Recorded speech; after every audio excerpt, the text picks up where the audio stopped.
So, guys, we are going to continue on this week with our series of The Grace of Knowing. So this week's part is knowing who you are.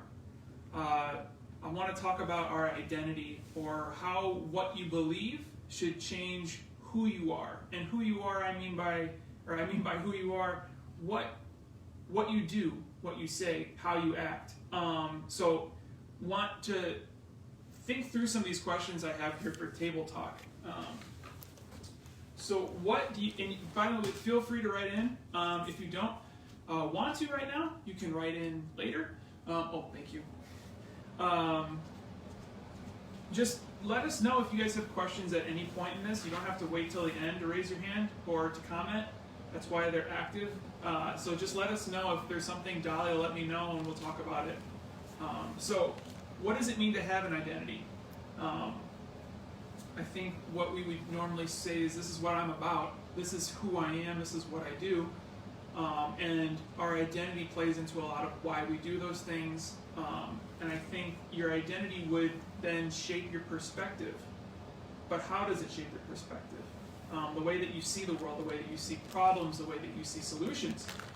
They all change, and our identities all change how we look at things and how we take in information, how we process stuff. On top of that, I want what does it change about the way that you treat other people? When we think very highly of ourselves, we tend to think very low of other people. And if you guys have done any kind of reading or anything like that, I'm sure you've heard humility in the Bible before, and know that humility is the goal, because when you think lower of yourself, you think higher of other people. You're able to put them first. So we'll get into that in a little bit. And then lastly, does it change the way you see yourself? Kind of ties into the last question, but I want you guys to think about how you're fulfilling yourself. What about you? What about who you are? What about what you're about changes who you think you are and what you think about yourself. So I want to start real off the top here with just giving you a straight definition for identity. Is it Merriam-Webster? Merriam-Webster? Whatever. Webster Dictionary defines identity as the distinguishing character or personality of an individual. And I thought the second one's interesting for later. The second definition, the condition of being the same with something described or asserted. So being the same or walking in the image of something else. So what's your identity? We all struggle with it. We all have to discover it. And I hope that you guys, through today's lesson, maybe get a better grasp of what it means to understand your identity, or if you haven't found it yet, maybe it'll help you figure that out. So moving right along, what new identity am I talking about? Guys, if you've accepted Christ, if you are a Christian, that is supposed to be an identity. When you become a Christian, your identity changes from what you were to what you are. It's a permanent breaking point. There's not a back and forth, though there is a struggle.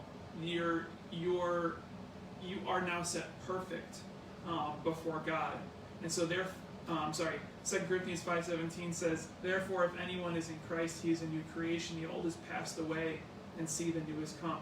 The passed away, they're very literal in a lot of their metaphors they use in the Bible, especially around salvation. It's not, you're still this person, you're just in a new phase. You're not, still struggling with the same things, but now you're just struggling with them in a church. It's a complete turning. You're dying. It's a new person. So I want you guys to understand that, and I'll explain that more in a minute. But also Ephesians 4:22 through 24 says, to take off your former way of life, the old self that is corrupted by deceitful desires, to be renewed in the spirit of your minds, and to put on the new self, the one created according to God's likeness, in righteousness and purity of the truth. This realization that we no longer are the same things that we used to be is possibly the most freeing thing that you can experience. And we'll get on to what that freedom means in a minute. But to understand that you are called, that you're changed, that you're dead to your old self, that your old way of life is no longer the way you're doing things anymore. There's a struggle that you have to be renewed in the spirit of your mind. In Ephesians it says, and that basically means that you think about things differently. Guys, that we would love God so much that we wouldn't want to do things. I know the Bible seems like a whole lot of do's and don'ts, but it's designed to not enforce. It's designed to encourage a new way of life, and it's not going to be easy. And it says that a bunch of times, and it's obvious for anyone who's even tried to live it. But this is something that that redefines who you are, and should, in time, and it takes time, but in time it should show you that the world doesn't operate the way that you think it does. And the world and the people around you that are maybe hurting you, people around you who don't, start ignoring you. These people are just about as lost as you were. And so that when we look at other people, that there's I guess a sadness that we have that they don't understand the same truth that we do. And it's not that it makes them lesser. We're the same as those people. We just understand how the world works, and we're perfect in front of God. So, moving on, what is this? I want to explain the GIF real quick. If you guys haven't watched Bob's Burgers, that's where this is from. Gene's been struggling with his identity, and he has a bunch of different characters that he dresses up as throughout the years, and that was him just saying, "This is me now." I want to enforce that, or remind you guys that Christianity shouldn't be a phase, shouldn't be a new thing you're jumping on because it's cool, or because you have a friend who's into it and you think it's going to be fun to do it together. Which, I mean, by all means, have a friend who's a Christian and go through life together with them. But if you're just jumping on the bandwagon for the sake of conversation, don't let this be just a phase in your life. This doesn't mean, this isn't the same as believing in Santa Claus, and if any of you still do, I'm so sorry. Coca-Cola has lied to you. They invented him for marketing. And if you guys still believe that babies come from a store, you can ask Miguel about that later. It's a different conversation. Moving on. So what does it mean that we have this new identity? So now that we're here, what do we do with it? Sorry, I keep trying to advance this slide. The freedom I just spoke about a minute ago. For he chose us in him before the foundation of the world to be holy and blameless in love before him. Guys, it means that we're viewed as perfect. Our slate's wiped clean. If you guys ever have held on to something that you haven't been able to forgive someone else for, or if you've held on to something that you haven't been able to forgive yourself for, you will experience this freedom that God's talking about if you apply it to those areas of your life. We know that the old self, or our old self, was crucified with him, so that the body ruled by sin might be rendered powerless, so that we may no longer be enslaved to it, or to sin. Guys, this is powerful stuff, and it's really deep. So again, if you have questions, just let us know. But I want you guys to understand that this change that you go through in life, it not only takes time, but sometimes it takes a lot to fully understand. We want to help you guys understand it. So don't feel like you're just not getting it, that you will never get it, that it's not something that you're meant to understand. It is. It's the one thing you're meant to understand. So we want to make sure you guys do get it. But that the freedom means that you don't have to hold yourself as the same thing you once were, whether it was whatever sin you've committed. If you've hated somebody, if you've treated somebody really poorly, if someone's treated you really poorly, and you still hold on to that as a victim of something, you guys aren't a victim anymore. You're free from that. You aren't a murderer anymore for hating somebody. you're different now. You're more than that. And that's what this freedom is. So now that we've changed who we are in an instant, and we're understanding we have a new freedom. We're free from addictions and your thoughts that you hate about yourself or thoughts that you hate about other people.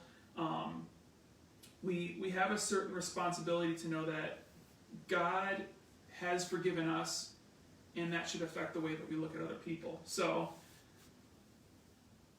how should you change? There's a responsibility that comes with this new identity.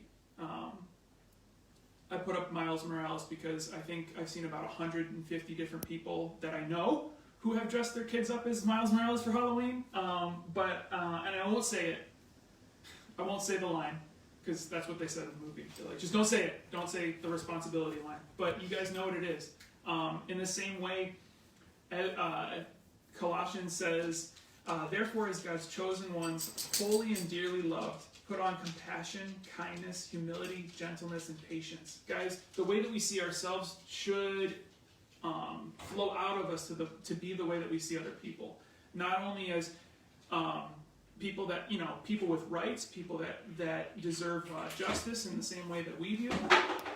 But, sorry, Letty's getting thirsty. But also people who are struggling. People who are struggling with different things than we are. People who are struggling with the same things that we are. And we should have the same amount of patience and gentleness that we've received from God towards them. Ephesians says, therefore, do not become their partners, for you were once in darkness, but now you are light in the Lord. Walk as children of light, for the fruit of light consists of all goodness, righteousness, and truth. It's difficult when you become a Christian, especially if you have a lot of non-Christian friends. And even if you've been a Christian, but you haven't fully understand it, and you start to change, people notice. Not always in the best way. And it's not that you're necessarily changing anything, or that you're offending them per se, but you're changing and you're not doing the same things you used to. And that's difficult. People do get offended when you don't want to do the same things you used to do.